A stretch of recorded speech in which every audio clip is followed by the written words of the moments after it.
When I was in the first grade, I went to a school with first generation Irish. And my point being, and I came along in the day when it said Irish not allowed and all that sort of thing, you see. So that, therefore they called me nigger, which is understandable. So my first recollection of the vineyard is, I was only a child. I thought there was always summer here.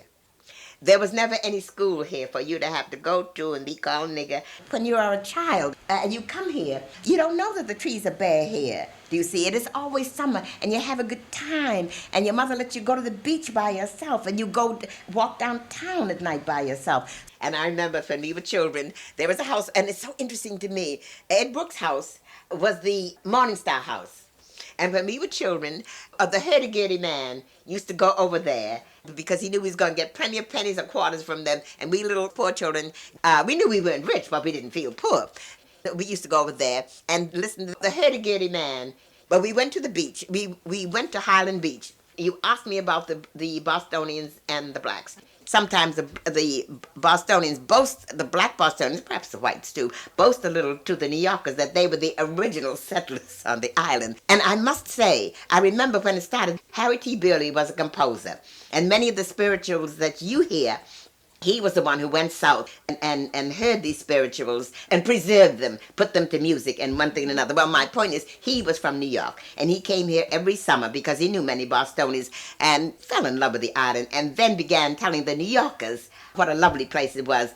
Then they began to come down to the island. But the original people were Bostonians, and as I said, when the little colony grew, it grew to about 12 families. Now, we went on the beach and we sat. Now, as I said, half the things I say with gentle fun. I mean, we would sit on the beach and we behaved well. Then the New Yorkers came. Then the New Yorkers began to come because, as I told you, Harry Burley told them about the island. We sat quietly on the beach. The New Yorkers came. They will kill me for this, they had never had such freedom because, you see, you had the whole island here. Whereas the various beaches they had come from, they had a section, do you see? But here you could drive up to Gay Head, you could go all over, you see. You could go to South Beach and one thing another. So they had never had such freedom, and they wouldn't like that expression. But at any rate, and of course, so much as possible, but the women they were good-looking women in good-looking clothes, but they had paint on their faces, and only sporting women, I think was the phrase, only sporting. That was euphemism for kept women. And so they had paint on, and smoked cigarettes. The women smoked cigarettes.